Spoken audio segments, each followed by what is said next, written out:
موجودہ خمینی غالی ملا عبدالحمید خان والی نے کافی عرصے سے ہم پر تہمتوں اور الزامات کا سلسلہ جاری رکھا ہوا ہے، اور اس کے ہر اعتراض کا الحمدللہ ہم جواب دے چکے ہیں۔ پچھلے دنوں میں اس نے شکر گڑھ جا کر پھر ایک چیلنج کیا ہے۔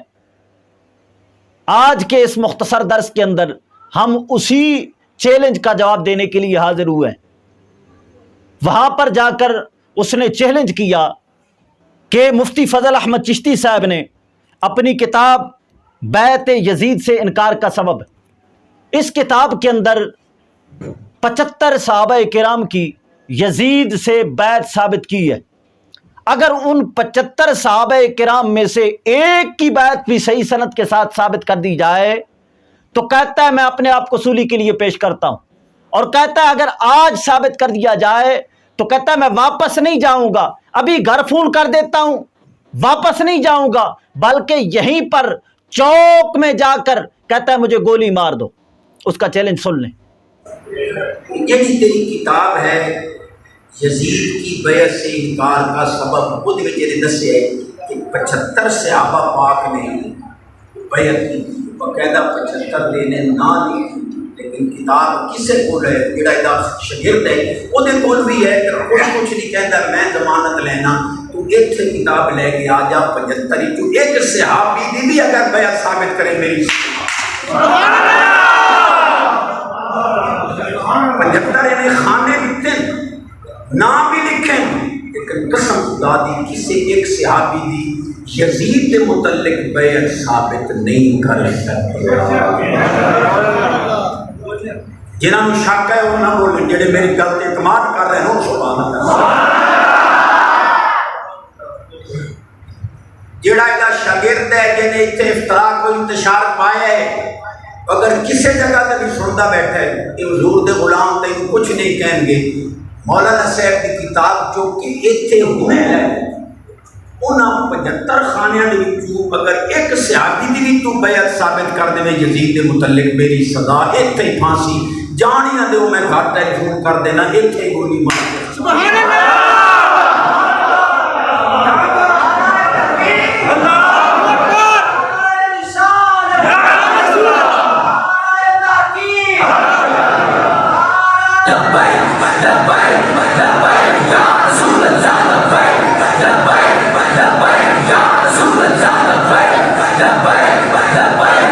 یہ کلپ آپ نے اس کا سماعت فرمایا جس کے اندر وہ چیلنج کر رہا ہے اگر صحابہ کرام میں سے کسی ایک صحابی کی بھی بیعت صحیح سند کے ساتھ ثابت کر دی جائے تو کہتا ہے میں اپنے آپ کو صولی کے لیے پیش کرتا ہوں۔ تو سن، یہ روایت بخاری کے اندر ہے، مسلم شریف کے اندر ہے، اور مسند امام احمد بن حنبل کے اندر ہے۔ جب جنگ حرہ ہوئی، حضرت عبداللہ بن زبیر نے صحابہ کرام کی جانب خطوط روانہ فرمائے کہ یزید کی بیعت توڑو اور میرا ساتھ دو۔ حضرت عبداللہ بن عمر کی جانب بھی خطوط روانہ کیے گئے اور ان سے بھی بیعت توڑنے کے سلسلہ میں بات چیت کی گئی۔ حضرت عبداللہ بن عمر نے اپنے خدام کو اور اپنے رشتہ داروں کو اکٹھا فرمایا اور فرمایا اس وقت یزید کی بیعت کو توڑ کر حضرت عبداللہ بن زبیر کی بیعت کی جا رہی ہے۔ فرمایا میرے خاندان والوں اور میرے خدام، میرے رشتہ داروں، خبردار کوئی بندہ یزید کی بیعت نہ توڑے، ہم نے یزید کی بیعت خدا رسول کے نام پر کی ہے۔ یہ تو کہتے ہیں نا جبر کے طور پر حضرت امیر معاویہ نے یزید کی بیعت کرائی۔ حضرت عبداللہ بن عمر فرماتے ہیں خدا رسول کے نام پر ہم نے یزید کی بیعت کی ہے۔ او میرے کنبے والوں، کوئی بھی یزید کی بیعت نہ توڑے، اور اگر مجھے معلوم ہو گیا کسی نے یزید کی بیعت کو توڑ دیا ہے تو فرمایا اس کا اور میرا تعلق ختم ہو جائے گا، میں اس سے بیزاری کا اعلان کرتا ہوں۔ یہ بخاری شریف کی حدیث نمبر 7111 ہے اور مسلم شریف کی حدیث نمبر 4530 ہے اور مسند امام احمد بن حنبل کی حدیث نمبر 5088 ہے۔ بخاری سے پڑھ رہا ہوں۔ حدثنا سلمان بن حرب حدثنا حماد بن زید عن ایوب النافع قال لما خلع اهل المدينة يزيد بن معاوية جمع ابن عمر حشمه وولده فقال إني سمعت النبي صلى الله عليه وسلم يقول ينصب لكل غادر لباء يوم القيامة بإنا قد بايعنا هذا الرجل على بيع الله ورسوله وإني لا أعلم غدرا أعظم من أن يبايع رجل على بيع الله ورسوله ثم ينصب له القتال وإني لا أعلم أحدا منكم خلاه ولا بايع في هذا الأمر إلا كانت الفیصلہ بینی وبینہ. اور اس کا ترجمہ میں خود نہیں کرتا، یہ نہ کہا جائے کس نے ترجمہ اپنے پاس سے کر لیا ہے. یہ ہے بخاری شریف مترجم، اور اس کا ترجمہ کیا ہے علامہ مفتی عبد المصطفیٰ محمد مجاہد القادری الاتاری. ایک اتاری نے ترجمہ کیا ہے، اور اکبر بک لاہور سے شائع ہوئی ہے، اور اس کی جلد نمبر 3 ہے، اور صفحہ نمبر 893 سے پیش کر رہا ہوں.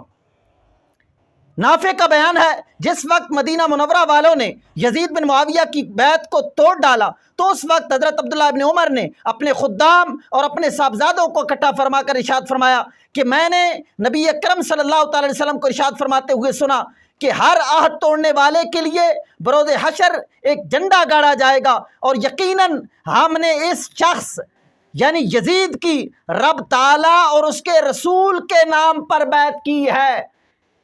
یہ نہیں کہ حضرت امیر معاویہ کے ڈنڈے کے ڈر سے بیعت کی گئی ہے، نہ خدا رسول کے نام پر بیعت کی ہے.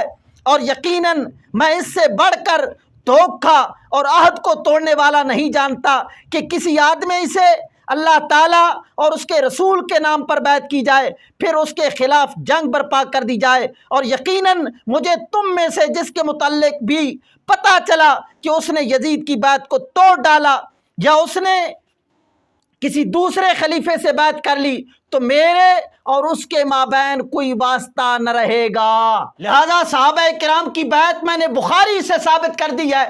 حضرت عبداللہ بن عمر فرماتے ہیں انا قد بایعنا، ہم نے بیعت کی ہے، ہم نے بیعت کی ہے. لہذا اگر ملا عبد الحمید خانے والی حلالی ہے تو لہذا اپنی قسم کو پورا کرتے ہوئے ہمیں مجبور نہ کرے، ہماری گولی کو ضائع مت کرے اور ہمارا رسہ ضائع مت کرے کہ اس رسے کے ساتھ اس کو بندھا دیا جائے. لہذا اپنے ہی بازار سے چوہے مار گولی لے اور پہلے ایک دستاویز لکھے کہ میں اپنی قسم کو پورا کرتے ہوئے چوہے مار گولی لے کر خودکشی کر رہا ہوں. اور یہ بات ہم اپنی کتاب کے اندر لائے کیوں؟ جن صحابہ کرام نے یزید کی بیعت کی ان کو طعن و تشنیع کا نشانہ بنایا جاتا تھا. ہم نے صحابہ کرام کا دفاع کرتے ہوئے یہ موقف اپنایا کہ صحابہ کرام نے جس وقت یزید کی بیعت کی اس وقت یزید فاسق و فاجر نہ تھا، اس کا فسق و فجور بعد میں ظاہر ہوا. ہم پتہ نہیں کتنی عربی کتابوں کے حوالہ جات دے چکے. آج کے اس درس کے اندر میں اردو کتب سے حوالہ جات پیش کرتا ہوں کہ اس وقت یزید فاسق فاجر نہ بنا تھا. یہ میرے ہاتھ میں ہے کتاب امیر معاویہ پر ایک نظر، مفتی احمد یار خان نعیمی کی، اور اس کا صفحہ نمبر ہے 75. یہ لکھتے ہیں کہیں ثابت نہیں ہوتا کہ امیر معاویہ کی حیات میں یزید فاسق و فاجر تھا، اور امیر معاویہ نے اس کو فاسق و فاجر جانتے ہوئے اپنا جانشین کیا. یزید کا فسق و فجور امیر معاویہ کے بعد ظاہر ہوا، آئندہ کا فسق فی الحال فاسق نہ بنائے گا. اور یہ میرے ہاتھ میں ہے خطبات محرم، اس کا صفحہ نمبر ہے 292. لکھتے ہیں رہا یزید کا فسق و فجور تو یہ کہیں ثابت نہیں کہ حضرت امیر معاویہ کی زندگی میں یزید فاسق و فاجر تھا، اور نہ یہ ثابت ہے کہ انہوں نے یزید کو فاسق و فاجر جانتے ہوئے اپنا جانشین بنایا. یزید کا فسق و فجور دراصل حضرت امیر معاویہ کی وفات کے بعد ظاہر ہوا، اور فسق ظاہر ہونے کے بعد فاسق قرار دیا جاتا ہے نہ کہ پہلے. دیکھیے ابلیس لعین پہلے معلم الملکوت تھا اور عزت و عظمت والا تھا، پھر جب اس سے کفر ظاہر ہوا تب اسے کافر قرار دیا گیا. تو فسق ظاہر ہونے سے پہلے یزید کو فاسق کیسے ٹھہرایا جا سکتا ہے؟ اور یہ میرے ہاتھ میں ہے فیضان امیر معاویہ، اس کے صفحہ نمبر 221 222 اور 223 پر یہی بات لکھ رہے ہیں. 221 پر لکھتے ہیں کہیں ثابت نہیں ہوتا کہ امیر معاویہ کی حیات میں یزید فاسق و فاجر تھا، اور امیر معاویہ رضی اللہ تعالیٰ عنہ نے اس کو فاسق و فاجر جانتے ہوئے اپنا جانشین کیا. یزید کا فسق و فجور امیر معاویہ کے بعد ظاہر ہوا، آئندہ کا فسق فی الحال فاسق نہ بنائے گا. اور یہ ہے تفسیر ناموس رسالت جلد 4 صفحہ نمبر 449. اس پر لکھتے ہیں حضرت سیدنا امیر معاویہ رضی اللہ تعالیٰ عنہ نے اپنے بیٹے یزید کو اپنا جانشین اس لیے بنایا تھا کہ آپ رضی اللہ تعالیٰ عنہ پہلے حالات دیکھ چکے تھے کہ اس مسئلہ میں اختلاف کی وجہ سے بہت سی شہادتیں ہوئی تھی۔ آپ رضی اللہ تعالیٰ عنہ کا یہ عمل خالصتاً نیک نیتی پر مبنی تھا، اور رہا یزید کا فسق و فجور تو وہ بعد میں ظاہر ہوا۔ اگر مان لیا جائے کہ یزید پہلے ہی اعلانیہ فسق و فجور کا مرتکب تھا تو صحابہ کرام پر اعتراض وارد ہوگا کہ انہوں نے ایسے پلید شخص کی بیعت کیوں کی۔ یہ بابا جمہوریت کا ایک خاص دوست مفتی ضیاء احمد قادری صاحب لکھ رہے ہیں کہ صحابہ کرام نے یزید کی بیعت کی تھی۔ اب صحابہ کرام کا دفاع کرتے ہوئے یہ کہنا پڑے گا تو اس وقت یزید کافر، فاسق، فاجر نہ تھا، وگرنہ صحابہ کرام پر اعتراض آئے گا۔ اب اگر اس موقف کی بنا پر ملا عبدالحمید خانیواری نے کہا کہ چشتی صاحب پر بریلی شریف سے کفر کا فتویٰ آ چکا ہے، میں کہتا ہوں کہ اگر اس موقف کی بنا پر چشتی صاحب کافر ہیں تو امام بخاری کافر کیوں نہیں ہے؟ کیونکہ یہ بات بخاری کے اندر وہ بھی لائے ہیں۔ مفتی احمد یار خان نعیمی صاحب کافر کیوں نہیں ہیں؟ انہوں نے اپنی کتاب کے اندر یہ بات کی ہے۔ اور مفتی جلال الدین امجدی صاحب خطبات محرم کے اندر یہ بات کرنے کے بعد کافر کیوں نہ بنے؟ اور الیاس قادری صاحب اپنی کتاب فیضان امیر معاویہ کے اندر یہ بات کرنے کے بعد کافر کیوں نہ بنے؟ اور مفتی ضیاء احمد قادری صاحب اپنی کتاب تفسیر ناموس رسالت کے اندر یہ بات کر کے کافر و مرتد کیوں نہ بنے؟ آخر میں ایک حوالہ سنیے، یہ کتاب ہے حضرت امیر معاویہ پر تان کیوں؟ اس پر 12 سیدوں کی تقریریں ہیں۔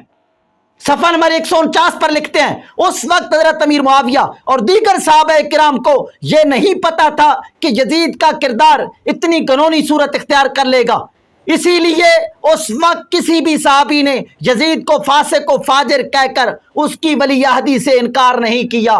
کسی صحابی نے بھی اس وقت یزید کو فاسق و فاجر نہ کہا تھا۔ بعض دفعہ انسان سوچتا کچھ ہے لیکن ہوتا کچھ اور ہے۔ آئندہ کے حالات کا کسے علم ہوتا ہے کہ آگے کیا ہوگا؟ اور صفحہ نمبر 161 پر لکھتے ہیں حضرت امیر معاویہ کی اس فیصلے کی چند صحابہ کرام نے مخالفت کی، یعنی یزید کو ولی عہد بنایا حضرت امیر معاویہ نے تو چند صحابہ کرام نے مخالفت کی، باقی سب نے مخالفت نہیں کی، حمایت کی۔ فقط چند صحابہ کرام نے مخالفت کی، اور وہ بھی صرف اس لیے کہ ان کو اس وقت یزید سے اختلاف نہیں تھا۔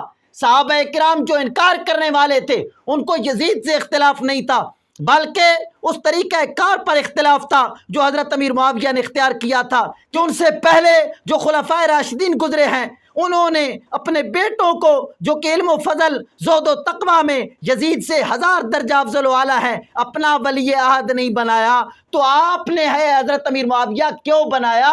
ان کو اختلاف حضرت امیر معاویہ سے تھا، یزید سے نہ تھا۔ لہذا یہی بات ہم نے کی ہے۔ اگر اس بنا پر ہم کافر اور یزیدی بنتے ہیں تو بتائیے یہ سب کیا بنیں گے؟